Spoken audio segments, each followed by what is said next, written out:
bonjour. Alors que le monde cherche encore à comprendre les raisons et les origines du coronavirus et continue de se battre pour lui trouver le remède adéquat, les analyses et les opinions se contredisent et s'entrechoquent quant à la vision que la découverte de cette fragilité de l'humanité peut induire.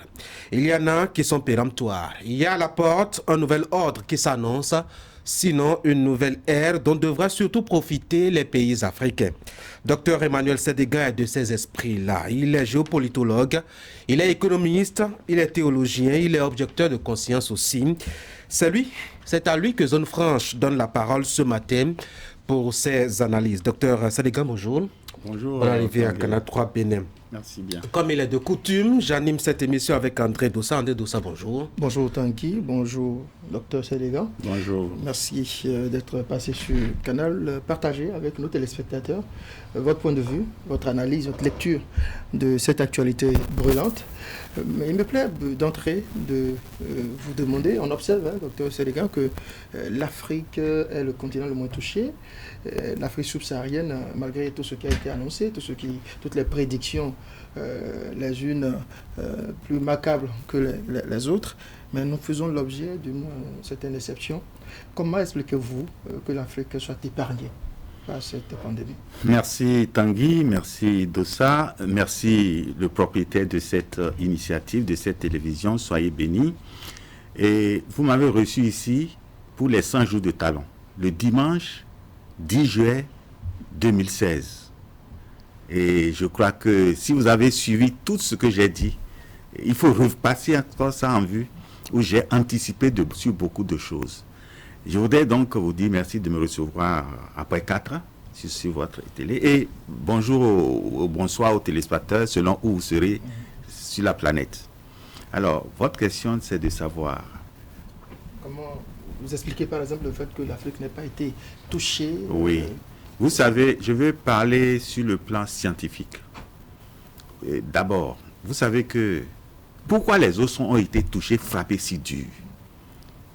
Quand vous prenez ce qu'on appelle le réchauffement climatique et que vous parlez de la pollution de la planète, vous savez, là où nous sommes, moi quand j'étais à Arizona aux États-Unis, il y a des jours, au moins 2 jours par semaine, on dit bon, l'atmosphère est polluée, mais tes yeux ne voient rien. On dit ceux qui veulent, vous prenez le bus. Un bus sera là, vous garez votre voiture, on va vous déposer au boulot et vous ramener par bus. Ça veut dire que nous ne voyons rien, mais c'est hautement pollué. Alors les pays industrialisés sont plus frappés que nous, parce que la pollution a déjà atteint les organes, et parce qu'ils vivent dans un pays dit développé. Je dis dit développé parce que c'est un semblant de développement que ça montre. Ça donne quelques exemples. D'ailleurs, vous allez voir qu'aux États-Unis, c'est la plupart de ceux qui sont frappés, près de 40% de ceux qui sont morts, c'est les Noirs américains. Tout à fait. Pas parce qu'on les a ciblés, mais ils n'ont pas les conditions d'aisance dans le système. On n'est pas plus aisé qu'en Afrique non plus. Non. Non. Je veux dire que eux déjà, la pollution les a pollué leurs organes. Et ils n'ont pas la possibilité de prendre des soins gratuits. Enfin, c'est très onéreux. Oui. Parce que beaucoup sont au chômage. Sanitaire. Donc quand tu tombes malade, tu préfères rester à la maison que d'aller toucher quelqu'un. Donc voilà déjà. Alors, vous êtes en train de dire que c'est pas les changements climatiques qui sont à la base de la pandémie du non, quand coronavirus. C'est l'environnement globalement qui est causé par l'industrialisation. L'industrialisation pollue l'atmosphère par le gaz carbonique. Le gaz carbonique détruit la couche d'ozone et tout devient... Même les pays où il n'y a pas... J'étais à Arizona. En Californie, les forêts prennent feu sans qu'on ait mis de l'allumette. Chaque année, c'est comme ça. Ça veut dire qu'il y a excès de chaleur. Donc, Dieu a mis le monde dans une certaine harmonie où la couche d'ozone filtre d'abord les rayons solaires avant d'atteindre le sol, l'homme et les animaux. Alors, parce que c'est détruit, vous voyez ici, là. Si ici est en train de goûter, vous pouvez mettre du ciment ou de tôle.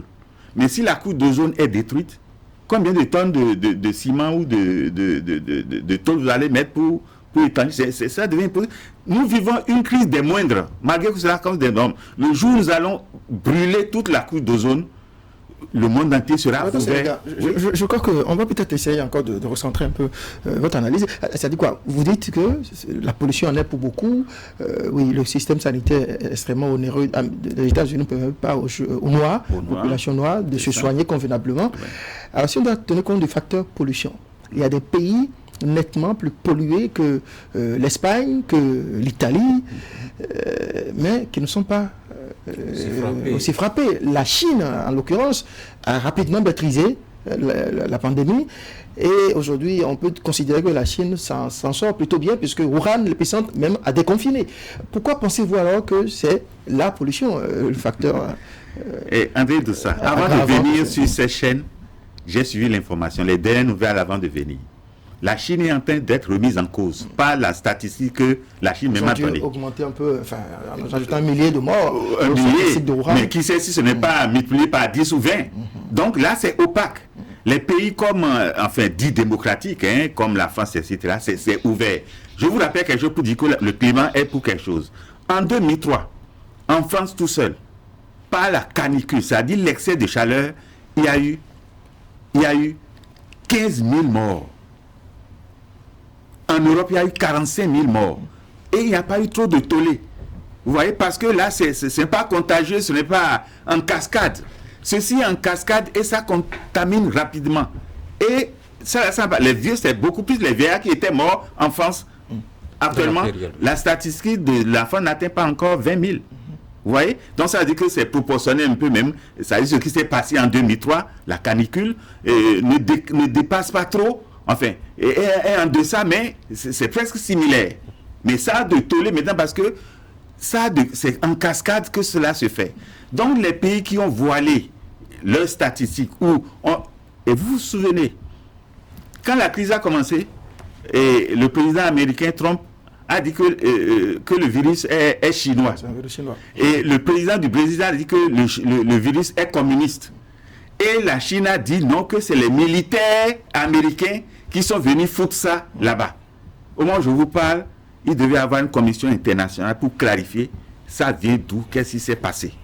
Vous voyez? Et voilà comment le monde fonctionne et personne n'en dit rien. Lorsque on a accusé Assad d'avoir bombardé des milliers de rebelles, on a dit une commission internationale pour voir ce que... Oui, mais ça va venir, puisque les États-Unis, en tout cas, ont promis cette enquête-là. C'est vrai que jusque-là, on ne s'explique pas fondamentalement ce qui a pu épargner, en tout cas l'Afrique, au regard de son système sanitaire quelque peu décadent et pratiquement retourné. On parle aussi peut-être de notre constitution physique, c'est certainement la thèse à laquelle vous souscrivez. Mais au-delà de tout cela, il y a des thèses qui, en tout cas, prospèrent autour de cette affaire-là, où on pense que c'est un complot, c'est prémédité pour donner un certain ordre, un certain sens à l'humanité. Quelle est votre appréciation? Vous savez, le nouvel ordre mondial est un désordre mondial.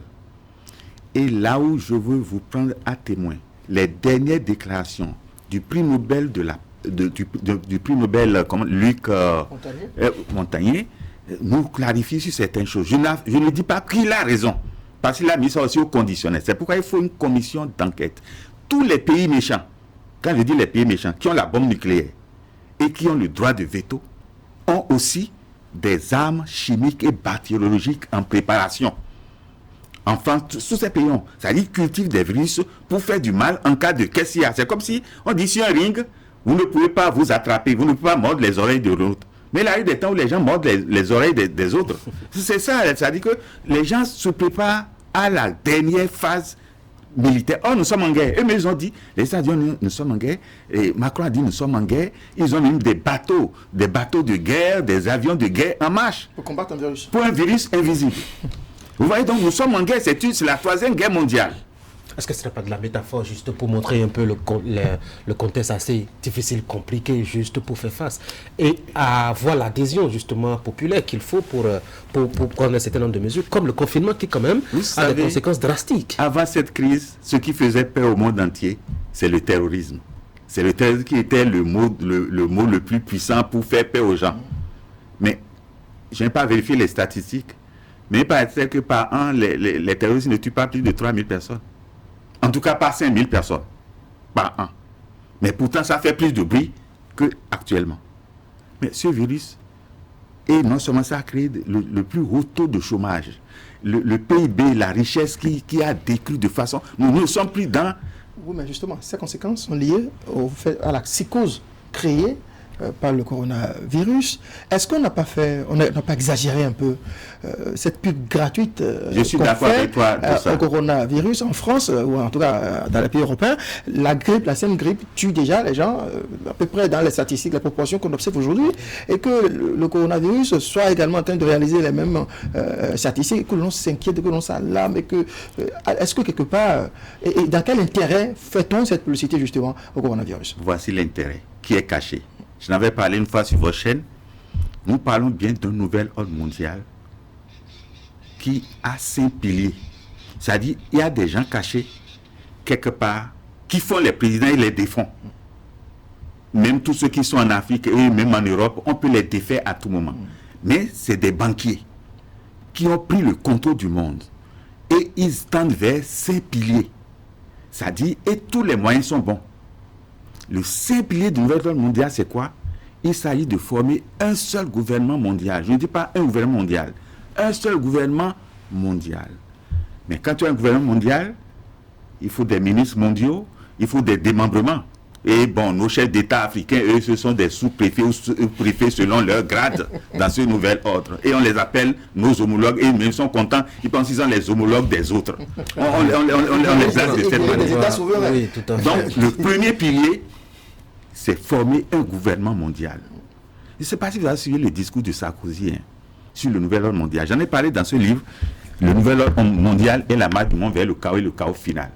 J'en ai parlé de son discours. Je vous donne au-delà de peut-être sortir son discours et lire ça. J'ai la vidéo avec moi. Ça dit quoi, son discours de façon résumée? Mais il dit ceci: nous irons au nouvel ordre mondial car que ça en coûte. Et personne ne peut nous empêcher.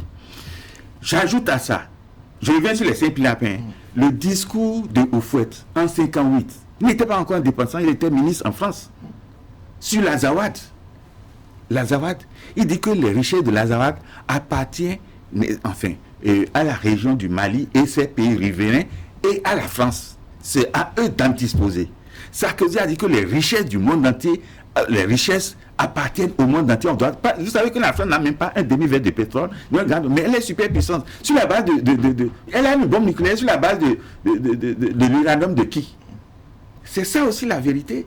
Ils n'ont aucune ressource. L'Afrique en regorge. On a eu l'esclavage, la colonisation, la néocolonisation. Le sous-sol reste encore le plus riche au monde. Ça veut dire ce qui nous vaut pour nous les Africains, c'est l'éveil des consciences et on dit le poisson pourri par la tête.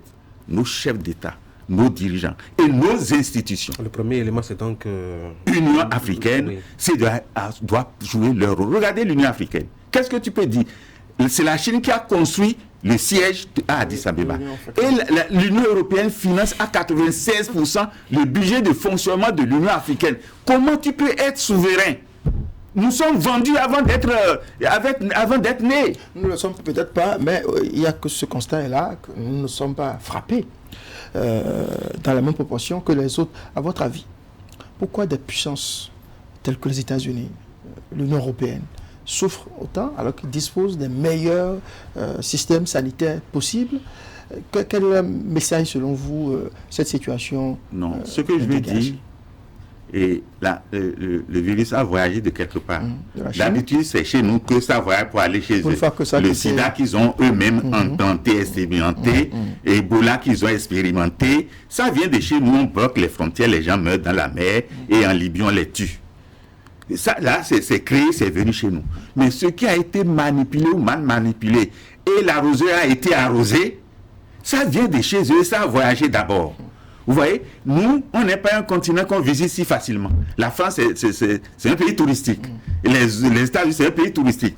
Nous, progressivement, vers touristique. Mais il faut se dire que ça se trouve dans nos gènes parce qu'il y a celui qui a le médecin en France actuellement qui fait Raoult, qui dit que mais lui, il est né au Sénégal et que chaque Africain déjà mangeait de chloroquine, de la sauce, etc. Donc, il y a eu quelque part nos traditions notre culture alimentaire qui en a été pour quelque chose. Vous voyez? Et je crois que là, je ne suis pas... Alors, vous parlez d'un ordre mondial. Oui. Si l'ordre mondial doit être imposé, ça doit être forcément par les plus forts. Est-ce que ça ne contredit pas un peu le constat que nous faisons que les plus forts sont touchés?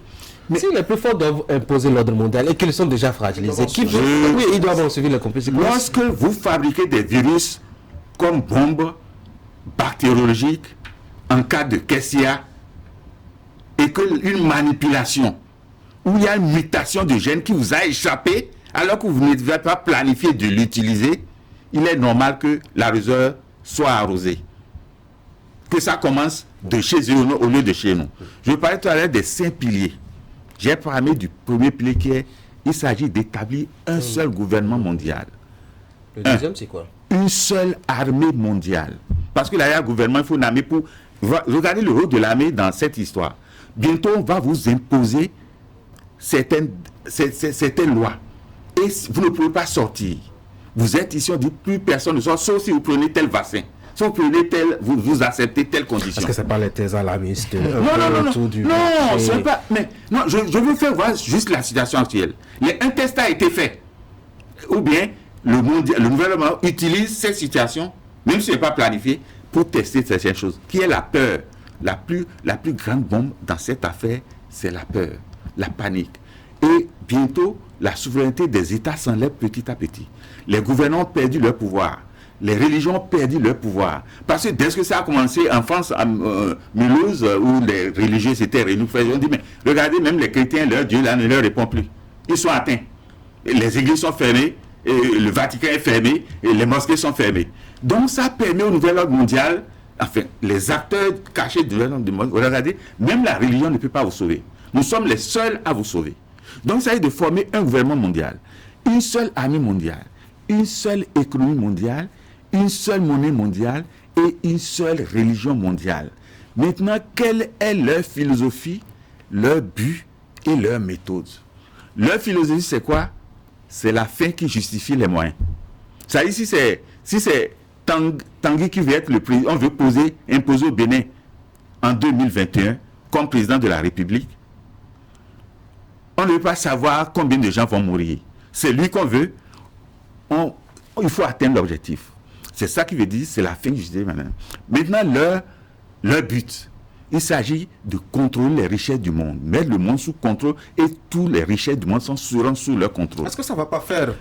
Que j'achève le cinquième point, qui est une seule religion mondiale. Parce que la religion est à terre actuellement. Il faut voir qu'aucune religion n'a même prophétisé, qu'on trouve parmi les pasteurs des prophètes, des prophétesses, qui a prophétisé ça parmi eux. Encore même ceux qui ont prophétisé la fin, c'est pendant que l'événement a commencé, quelqu'un a dit le 27 mars, quelqu'un que vous connaissez, je ne vais pas dire son nom, mais dit que c'est le 12 du Pâques. Là. Bon, donc vous voyez, c'est après qu'on trouve des prophètes et de faux prophètes. Donc la religion est à terre. Et je connais les raisons spirituelles, parce qu'on ne va pas décoter ça ici. On m'a dit de parler beaucoup plus de technique que de spirituel. Alors justement, quand on voit un peu le profil que vous dressez un peu, un gouvernement mondial, une armée mondiale, une religion, une économie, etc., est-ce que ce n'est pas beaucoup mieux que ce que nous vivons avec cette diversité, là où parfois même les intérêts s'entrechoquent? Vous savez, si le but n'était pas prendre le contrôle des richesses du monde au profit d'une minorité, ça aurait été une bonne chose. Mais regardez même déjà, la crise actuelle, les États-Unis ont eu des secours venus de la Chine et de la Russie. Et la Chine devait aider la France par les cash-nez. Et les États-Unis sont partis acheter ça sur le tarmac, ont triplé ou quadruplé le prix, ils ont pris ça. Bon, donc les pays comme la Chine et même le Cuba est venu aider l'Italie et autres pays en Afrique. Ils sont toujours internationalisés. Vraiment, j'applaudis la résilience cubaine et tous leurs efforts. Je salue Fidel Castro, même s'il ne vit plus. Et que soyez comme lui, par son internationalisme. Donc voilà, la crise a permis que les uns aillent au secours des autres, mais ça n'absout pas que les intérêts toujours restent les mêmes. La preuve est que déjà, les États-Unis font des sorties pour dire non, il faut voir clair dans cette affaire. La France vient de faire aussi une déclaration pour dire mais une commission pour vérifier comment ça se passe, etc. Vous comprenez? Donc, pratiquement, il y a des intérêts qui s'achoppent. Si ça amenait le monde à dire plus d'armes nucléaires, parce qu'on a vu que si ce virus nous a mis en trouble, et plus d'armes chimiques ou bactériologiques, mais vous savez qu'ils vont... Non, ils attendent.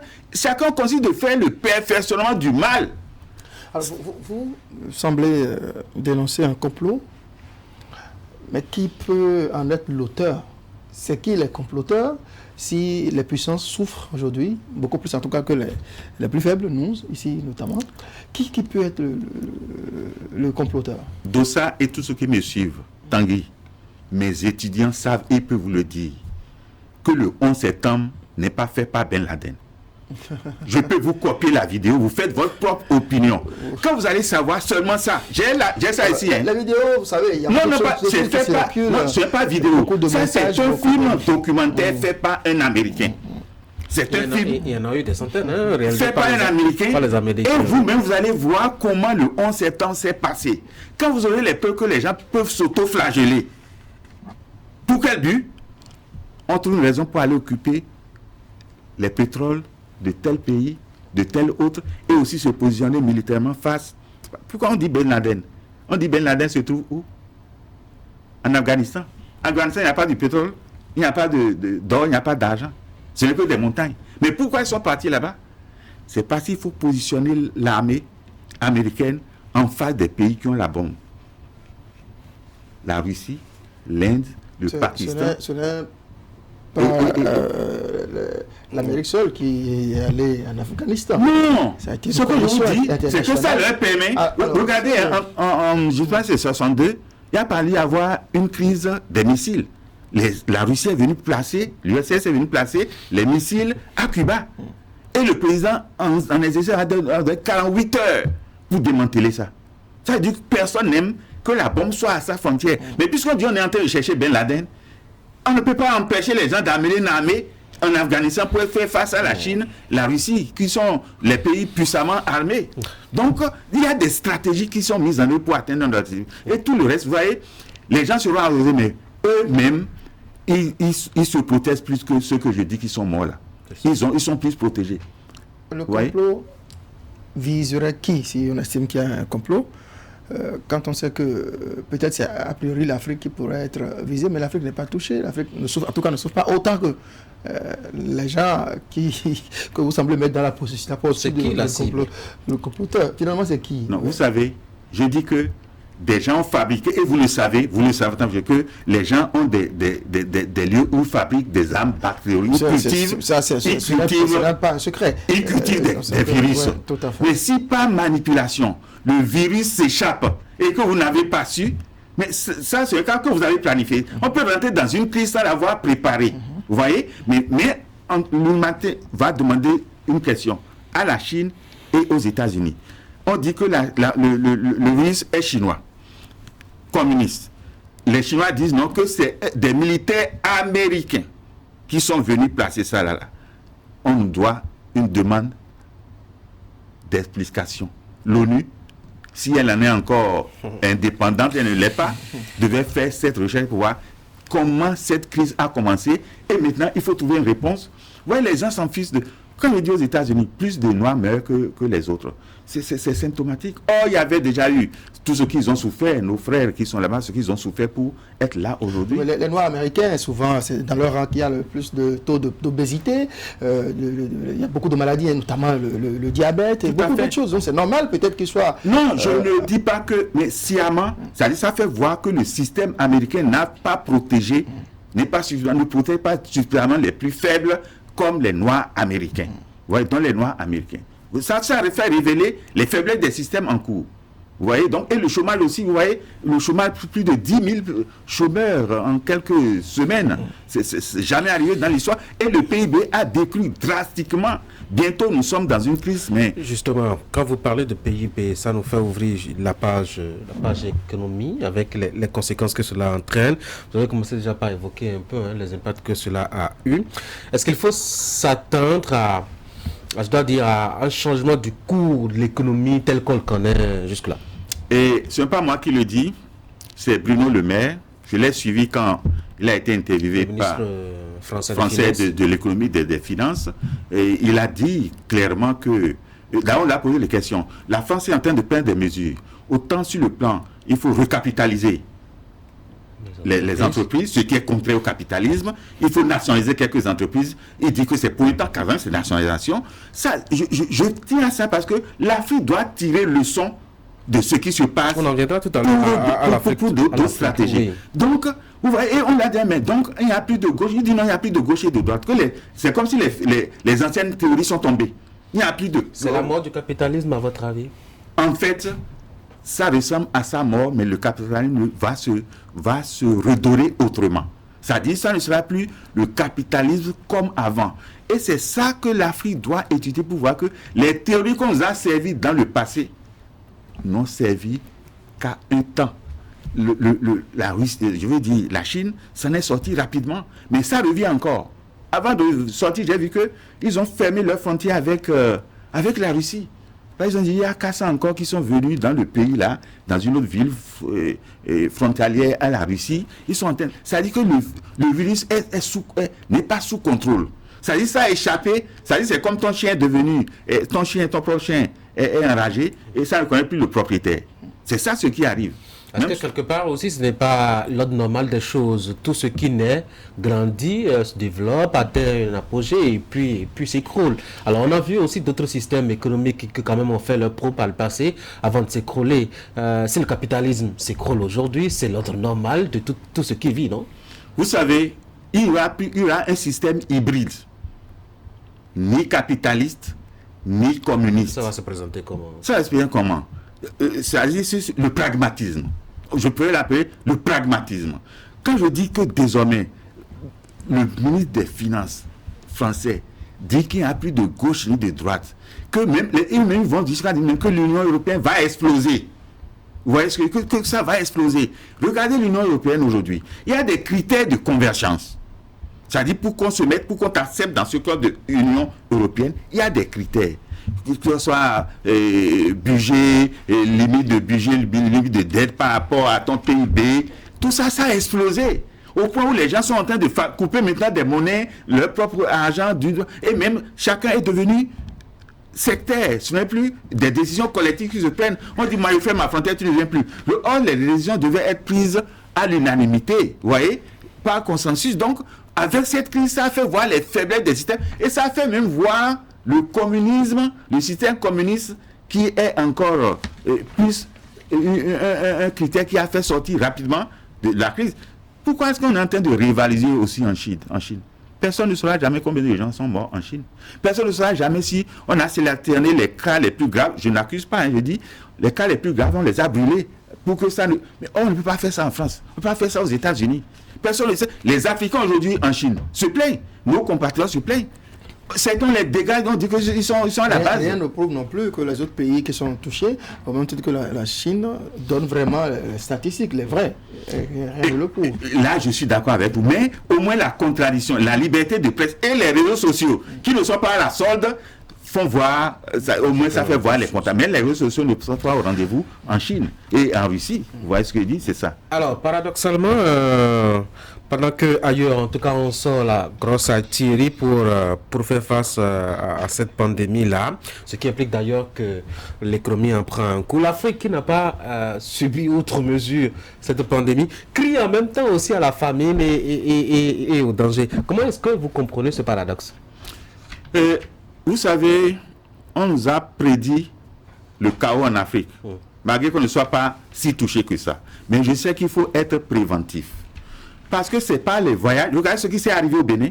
C'est les voyages. C'est des gens qui ont voyagé, qui sont venus, qui ont apporté. Oui, mais c'est parti comme ça de la Chine aussi. C'est les voyageurs qui l'ont emporté ailleurs. Mais les autres ont les moyens de contrer le danger mieux que nous. Le système sanitaire, on peut bloquer l'aéroport en Chine, bloquer, quelque chose. Ils ont les moyens de suivi. Ils ont suffisamment de réserves de suivi. Nous, on est en train de faire à peu près asphaltage. Asphaltage est mal placé d'ailleurs. Asphaltage, c'est mal placé à Cotonou. On en parlera si vous en verrez à la fin. Donc, toutes ces choses Non, je vais expliquer pourquoi après. Donc, pratiquement, nous voyons que nous n'avons pas les moyens de notre souveraineté. Nous n'avons pas les moyens de notre indépendance. Même si les fins de la défense, c'est les autres qui viennent toujours pour nous dire, au moment où je vous parle, des avions circulent sur le ciel béninois et de beaucoup de pays d'Afrique. Mais ne savent pas. Des bateaux circulent pour pêcher au bord de dans nos fleuves. Nous n'avons pas un appareil quelque part, on peut dire, voilà tel bateau. Vous savez, la Syrie, même édentée, a abattu des avions qui ont survolé son territoire. La Chine, je veux dire, la Russie, l'avion de la Russie a été bombardé par la Turquie en fraction de seconde. C'est-à-dire que rien ne peut pénétrer son territoire. Nous, ça pénètre, ça reste là-bas, ça photographie tout ce qu'on veut, on s'en va. Nous n'avons pas les moyens de notre souveraineté. Il faut reconnaître d'abord, faire l'état des pour reconnaître nos faiblesses et comment en arriver à les corriger. Oui, mais être faible ne veut pas forcément dire être éprouvé au point d'appeler à l'aide. Tout le monde, pratiquement à l'unanimité, a parlé de dette, il faut annuler, il faut faire ceci, il faut faire cela, comme si on avait été durement éprouvé outre mesure. Est-ce que ce n'est pas de l'opportunisme carrément? Je suis d'accord avec l'opportunisme dont tu parles, parce que c'est la France qui se porte garante pour faire ça. Pourquoi elle ne commence pas à annuler pour dire aux autres venir annuler, les autres venir annuler? La France devait donner le modèle si c'est vraiment, mais comme je suis porte-parole des pays africains, et c'est moi qui les prends en main, comme tu vas au cours, tes parents t'amènent à l'école, on te confie au maître, et il faut faire. La France est donneur de leçons, mais elle n'a qu'à appliquer déjà ces leçons-là. J'en ai les dettes de l'Afrique. Vous savez ce qui s'est passé? Et j'ai suivi le discours de 27 minutes 32 secondes de Sarkozy avec...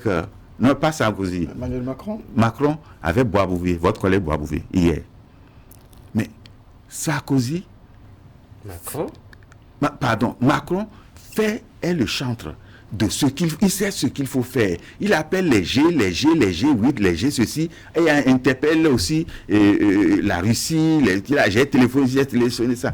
L'Afrique doit quitter le paternalisme, ce système de alors que vous êtes les pays les plus riches au monde, mais c'est une question de temps et d'organisation. Pourquoi vous n'appréciez pas, vous n'approuvez pas le fait, par exemple, que les pays africains appellent à l'aide, puisque touchés par les conséquences du coronavirus, quand on sait que ici nous n'avons pas de planches à billets, on voit aujourd'hui les puissances chauffer les planches à billets, injecter du frais. C'est là nous allons rentrer dans le vrai du sujet. Le virus et l'avenir de l'Afrique. La question de la monnaie. Ça fait voir la question de la monnaie dans le développement. Et quand, depuis longtemps, on disait qu'il faut quitter, et dans ce livre géopolitique, géostratégique mondial, à la page 47, j'ai parlé du franc CFA. Maintenant, nous voulons quitter le CFA pour venir à l'ECO. Et vous voyez ce qui s'est déjà passé. Où on va à la CEDEAO, on dit qu'on va venir à l'ECO, un seul président se lève, et pendant que son maître l'attendait déjà en Côte d'Ivoire, il va, et puis il fait le compte, et l'autre dit, bon, maintenant, il faut... l'écho qu'on veut à la CEDEAO va commencer par 8 mois. Est-ce que c'est ce qu'on a dit là-bas? Il y a 5 pays qui se sont désolidarisés de cette telle décision. Quand nous avons des étudiants qui regardent l'écran, qui mentent de cette manière-là, et vous vous battez les élèves, voient que tel président a menti, qu'elle dit que tel président a menti, quelle leçon vous laissez à cet avenir? Et je désole de ce que le Bénin soit parti aussi pour signer ce dossier devant Macron, et avec le ministre des Finances de Côte d'Ivoire et devant Macron. Ce n'est pas normal. Le Bénin doit se désoler de ça. Parce que le président béninois a été bien élu, mais l'autre a été établi dans le sang. Ils n'ont pas eu les mêmes chemins. Le Bénin ne vit pas en autarcie. Le Bénin fait partie d'une communauté de pays d'ailleurs avec lesquels il pertient un certain destin. Il ne peut pas prendre des décisions unilatérales. Non. Vous savez, Talon, c'est quelqu'un qui a de l'audace. On peut tout lui reprocher, il a de l'audace. À partir du moment, s'il était bien informé que la signature d'un seul, qui a été rejeté par beaucoup de pays de la CEDEAO, ça veut dire que le Bénin aussi a été égratigné dans cette affaire. Ne devait pas apposer sa signature. Il va retourner pour voir les chefs d'État de la francophonie qui veulent se désolidariser définitivement de ce franc CFA-là. Je veux rentrer dans le clou. On a mis des critères de convergence. On dit pour passer de la CDA, pour passer à l'ECO, il faut donner un temps pour les critères de convergence. il y a des limites qui ne pas dépasser pour soit le budget, soit la dette, ou par rapport au PIB, etc. Aujourd'hui, nous voyons que nous ne devons pas seulement nous limiter à frapper une monnaie sous-régionale, mais une monnaie continentale, allons directement, parce que l'ennemi est groggy. La France est groggy, la France qui nous retient dans ce dossier est groggy. On va quitter rapidement pour faire. Regardez, eux, ils disent planche à billets, on va couper billets. Si on avait un autre billet autonome, on pouvait couper aussi de billets. On pourrait être autonome de cette manière. Donc, l'ennemi est sur le choc. Donc, c'est le moment de quitter ce désordre et frapper notre monnaie continentale, puis non pas sous-régionale. C'est capital. Parce que nous avons nécessairement à tirer leçon de ce qui se passe. La France, aujourd'hui, nous respecte, l'Union européenne nous respecte ses critères de convergence. Et pourtant, ils disent ça peut éclater, ça dit, je veux voir l'Union européenne. Il ne sera plus la même chose. On en parlera tout à l'heure. Parlons du volet sanitaire. C'est vrai que quelque part les systèmes sanitaires ont été débordés. C'est d'ailleurs ce qui a accouché de beaucoup de morts. La référence est surtout l'Italie qui est complètement submergée. Est-ce à dire que le modèle sanitaire moderne qu'on a là a un souci? Si oui, quel est le modèle auquel il faut recourir? Vous savez, je vais parler d'un mot que beaucoup ne connaissent pas. On parle la crise est mondiale. Donc, c'est la mondialisation de la crise sanitaire. Mais il y a un mot qu'on appelle la globalisation. CA. C'est sorti en 1994 aux États-Unis. La globalisation, c'est la mondialisation qui prend en compte les réalités locales. Quand je prends le cas du virus actuellement, c'est mondial. Mais il y a nous ne devons pas attendre une réponse qui vient de la France ou de l'OMS. C'est maintenant que nous devons savoir qui sont nos docteurs. Et nos paysans qui ont des recettes, qui ont des traditions. C'est maintenant que nos gouvernants doivent rassembler leurs génies, les génies locaux, propres au Bénin, propres à Accra, propres, etc., à l'Éthiopie, pour leur dire, mais dans le passé, il y a eu telle chose, comment vous avez fait ça? Pour valoriser nos ressources naturelles. Face à la pandémie du coronavirus, il faut faire appel à la pharmacopée. Mais une pharmacopée encadrée par les scientifiques. Vous voyez, c'est maintenant que ça fait voir que nous avons délaissé nos héritages, on sait seulement s'aborder à l'étranger. Et l'étranger, vous voyez, quand vous prenez une maladie qu'on appelle la drépanocytose, c'est seulement africain. Ce n'est pas occidental. Vous voyez, non? Donc, il est normal que certaines maladies ne pénètrent pas certaines races selon que votre constitution s'y trouve. Vous voyez? Et là, personne ne s'en préoccupe pour trouver un médicament contre cela. C'est des calmants que ça arrive. Donc, c'est pour vous dire que le virus répond à ce genre de critères. Nos organes, notre organisme a été fonctionné et a été nourri dès la base. Le lait, quand on a grandi, sous certains aliments qui nous donnent quelques protections naturelles. Le sable aussi, peut-être qu'on a mangé quand on était petit. Bon, j'en ai aussi mangé. Mais pourtant, docteur, cette analyse me semble avoir quelques limites quand on sait que des Noirs africains décèdent du coronavirus. Non. Et ici, au Bénin, on a enregistré déjà un décès. Oui. Dans beaucoup d'autres pays africains. Vous savez, j'ai suivi hier, ou bien aujourd'hui, en Côte d'Ivoire, il y a 600 et quelques malades, dont 6 morts. Au Bénin, une trentaine, quarantaine et un mort. 18 guéris. Voilà, 18 guéris. Moi, ce sont ces statistiques qui m'intéressent. Ces statistiques qui m'intéressent. Quand on dit tel nombre d'hospitalisés. Mais en France, on dit tel nombre d'hospitalisés, tel nombre de morts. On parle peu de ceux qui sont guéris. Il y a des médias qui font la promotion de la mort. Voilà. Et ceci, derrière il y a le lobby pharmaceutique. C'est une bataille pharmaceutique parce que si c'est nous qui trouvons, ça va faire des ressources pour... Tous les pays se battent pour trouver le vaccin. Ouais. Regardez, nous parlons de cache-nez. Est-ce que c'est déjà le temps de parler du Bénin et même de l'Afrique? Vous savez, on parle de cache-nez. Moi, je suis directeur de la promotion industrielle. Vous savez pourquoi l'industrie Coteb a fermé? L'industrie textile de Lokosa a fermé. La création principale, c'est le déclassement des équipements des équipements de production. Déclassé, c'est-à-dire que ça vieillit. C'est obsolète. Obsolète. Ça ne répond plus. Regardez comment nous, on est maintenant, je ne sais pas si on est premier exportateur en Afrique ou en Afrique de l'Ouest. En Afrique. Producteur de coton, oui, le premier producteur. En Afrique. Oui. Bravo. Mais il faut commencer à transformer. Cette saison, par exemple, était...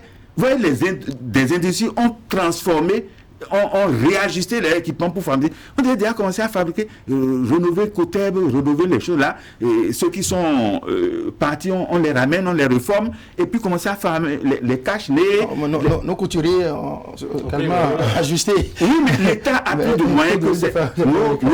Notre État a plus de moyens et doit comprendre des zones contemporaines. Quand moi je parlais au CODI, en ce temps-là, on dit non que c'est la conférence nationale a dit que c'est le capitalisme, qu'on ne peut pas, l'État ne peut pas créer des sociétés, que l'État peut accompagner les sociétés, mais pas créer des sociétés. Cette crise vient mettre à nu beaucoup de cette théorie pour dire l'État doit prendre le devant là où le privé n'est pas encore prêt et peut-être vendre ça après au privé. Voilà qu'on peut. Est-ce que vous dénoncez la nationalisation qui s'opère en ce moment dans certains pays occidentaux et que vous semblez promouvoir, vous semblez non, je ne dénonce pas. Je constate que la théorie dit que sous le capitalisme, l'État ne doit pas s'investir. Nous, on nous a imposé ça et c'est ça, c'est le mot d'ordre de la conférence nationale de il y a combien d'années là, 90 là. Je dis maintenant, il faut remettre ça en cause. Il faut en profiter de la réalité. Il y a une réalité, mais il y a une vérité. La vérité, c'est que les gens ont échoué. Les systèmes n'ont pas pu faire fonctionner leur théorie. Nous aussi, nous allons débattre et fabriquer notre propre, ce qui s'adapte à notre contexte. L'État doit prendre le devant. Regardez, on parle de police républicaine. Ils ont des treillis, de très beaux treillis. Côté fabriquait des treillis en ce temps-là, longtemps. Dans le temps, il en vendait même aux militaires du Niger. Au lieu d'aller donner notre argent à quelqu'un, Côté peut fonctionner et prendre l'argent. On dit les serpillères, les serviettes. Il y en a au Bénin, c'est nos serviettes. On dit à l'école, vous formez, vous avez telle tenue. Mais c'est Coteb, c'est nos textiles qu'on vous fournissez. Donc, notre coton est transformé. Et je vous dis, aussi longtemps que nous allons, je parle seulement, non pas du Bénin, de toute l'Afrique, aussi longtemps que nous allons exporter brut nos matières premières et importer les produits finis de ces mêmes matières premières, nous sommes en train d'exporter du travail et d'importer du chômage. C'est très capital. Il faut transformer nos ressources. Un peu de l'après-coronavirus maintenant. Vous avez commencé à parler d'un nouvel ordre mondial. C'est vrai que moi, je n'arrive pas à me faire le schéma de ce qui va se passer d'ici à là. Au plan politique et dans le monde, qu'est-ce qui va véritablement changer quand on aura fini tout ce bruit-là? Quand on a fini tout ce bruit, ce n'est pas ce qui va se passer, c'est ce que chacun veut qu'il se passe. Qui est souhaitable pour l'Afrique, c'est quoi? Nous devons désormais accélérer le processus de notre intégration. On ne doit plus aller sourire, on doit aller plus vite et la monnaie est au centre de l'intégration régionale. Pas plus même de sous-région régionale. Mais si nous avons des têtes, toi, vous et moi, on ne fait que parler, on n'a pas de pouvoir de décision. Ceux qui vont décider sont ailleurs. Mais il faut que, vous voyez, le peuple, la jeunesse les pousse à y arriver. Je donne un exemple. Les élections arrivent. Il faut poser la question aux gens. Je dis à mes étudiants, au lieu de prendre l'argent des politiciens après de dire que les politiciens sont mauvais, vous êtes aussi comptable. Vous avez mangé de sandwich, vous avez pris 1000 francs, et vous dites qu'ils sont mauvais. Ils vous ont déjà payé. Et il faut attendre 5 ans encore pour les revoir. Il faut poser la question à chaque candidat. Qu'est-ce que tu connais de l'éco, le passage du franc CFA à l'éco? Quel est ton point de vue? Pour que le débat soit plus enrichissant. Qu'est-ce que tu penses de l'intégration? Qu'est-ce que tu penses du développement? Qu'est-ce que vous voyez que la chose se concentre sur des sujets que le peuple connaît. Mais ce peuple qui connaît, ce sont ceux qui sont allés à l'école. C'est vous les journalistes qui avez la plume, vous voyez, pour sensibiliser les gens. Là, aux élections qui vont arriver, si on arrive à voir qu'un chef d'État prend un engagement, vous voyez, on doit le suivre à la lettre par rapport au passage de franc CFA à l'éco au niveau continental, la transformation, l'industrialisation de l'Afrique. Vous voyez les questions de sécurité. Vous savez, même quand on parle de sécurité, la sécurité part d'abord de l'information. Le peuple est déjà informé. Le peuple et l'armée sont en harmonie. Pendant qu'un terroriste est venu louer quelque part, on a déjà informé la police. Donc la police ne peut rien faire sans la collaboration du peuple. Mais un peuple attaché à son gouvernement. Mais lorsque les gens desserrent les ceintures, on voit que c'est vous ceux qui mangez bien, vous êtes repus, et que les gens sont gringalets. Vous voyez ce que je dis? Ils ne peuvent pas mettre leurs compétences à votre disposition. Regardez, quand Yaïbouni était là, le marché d'Antokpa en plein jour, pas à minuit. En plein jour, des terroristes sont venus dans le marché, ils sont restés pendant plus de 40 minutes et ils sont repartis tranquillement. Ça fait voir la qualité de l'armée qu'on avait en ce temps et du renseignement qu'on avait en ce temps-là. Ça ne peut pas se passer en plein jour que les gens le tuent comme ça. Alors, comment entrevoyez-vous un peu l'avenir de l'Afrique après le coronavirus? Vous savez, je sais qu'une autre Afrique est possible et un autre Bénin est très possible. Voici tous mes livres que j'ai écrits. Celui-ci est terminé par 12 propositions. Celui-ci qui a introduit la folie des grandeurs du Dara en chaîne d'Eska et Kadhafi est terminé par 25 propositions. Le but peut être 25 propositions. J'ai déjà écrit. Mais la plupart de mes livres sont refusés dans certaines librairies. Donc j'ai retiré tous mes livres. Ceux qui veulent les avoir viennent chez moi. cdgan.com, ça c'est mon site. Donc pratiquement, je dis ceci. Voici une porte de sortie. Pourquoi? Qu'est-ce que vous y mettez de si grave pour qu'il soit refusé? Vous allez demander à la librairie Notre-Dame. Pourquoi la librairie a refusé? On va peut-être pas citer. On ne va pas citer, non, d'accord, ok. Bon, c'est que je donne des preuves quand je parle, quoi. Bon, c'est à eux de savoir. Parce que quand je parle des Illuminati, les francs-maçons, c'est un ordre méchant qui veut contrôler le monde. Si certains sont dedans, ils vont faire. Le monde, c'est une question de lobby. Parlez-nous de l'Afrique. Oui, parlons de l'Afrique. Oui, et de l'après-coronavirus. Voilà, voici comment je vois l'autre Afrique. Mais c'est conditionné. Une autre Afrique est possible, un autre Bénin est certain si c'est conditionné. Nous devons commencer à voir le leadership, c'est-à-dire la gouvernance dans nos pays. Lorsque, par exemple, même quand nous parlons du franc CFA, j'ai des appréhensions, mais quand on va venir à l'écho, et puis on dit, bon, la France ne coupe plus la maintenant, c'est nous-mêmes, etc. Si l'argent qu'on a coupé ici va se retourner en France ou ailleurs pour acheter des villas, pour alimenter leur propre compte, qu'est-ce qui va changer? Donc ça va passer d'abord, on dit le poisson pourri par la tête. Il faut d'abord un bon leadership, mais un leadership éclairé. On peut être de bonne foi et ne pas comprendre certaines choses, parce que celui qui est président, il n'est pas nécessairement connaît tout. Il n'est pas médecin, il n'est pas agronome, c'est des gens qui vont le connaître. Il faut que des gens conseillent sincèrement les leaders qui vont prendre les décisions. Et que les parlementaires aussi aient leur mot à dire, qu'ils ne sont pas des gens qui sont comme à la solde des régimes. Des gens qui peuvent interpeller des gouvernements sur des sujets et demander clarification et bloquer certains dossiers si ça ne va pas. Il faut qu'on arrive aussi à c'est ça qui fait la démocratisation vraie de la société, la liberté d'expression. C'est-à-dire que chacun s'exprime librement et qu'on échange des choses. Ce n'est pas parce que on n'est pas pour telle chose qu'on est anti-gouvernemental. Non, il y a des gens qui sont sincères dans leur critique. On peut critiquer et être sincère dans sa critique avant. Moi, j'ai proposé quelque chose. Depuis 2013, je l'ai dit sur Yaïbouni. En même temps, on va dire votre mot de la fin parce que nous avons... Voilà ce que je propose pour l'Afrique et le Bénin. Je l'ai dit derrière ce livre. Vous savez, je disais ici, la paix n'est pas l'absence de la guerre. Les maladies, l'analphabétisme, l'injustice sociale sont des bombes à retardement si on les fait pour les désamorcer aujourd'hui. Par ailleurs, j'ai dit, du plan d'action, vous voyez, depuis l'Afrique est rentrée dans OUA dans les années 62 et c'est en 80 qu'il y a ce qu'on appelle le plan d'action de Lagos. C'est la première fois que l'Afrique s'est rassemblée à Lagos pour dire on va faire un plan de développement, un très bon plan. Sur le plan de transport, le plan d'industrialisation, le plan d'économie, beaucoup de choses ont été très faites. Mais quand ça a été fait en 1980, le plan d'action de Lagos, un plan de développement commun endogène, c'est-à-dire le financement doit être endogène. En 1981, un an plus tard, il y a ce qu'on appelle le plan Berg. C'est-à-dire un Américain qui travaillait dans les institutions de Bretton Woods, Fonds monétaire international, Banque mondiale. C'est là qu'ils ont commencé le PAS, le plan d'action extérieure. Et on a dit tout ce qui s'est fait dans le parler, on n'a pas dit, mais on dit voici l'argent et voici comment il faut faire.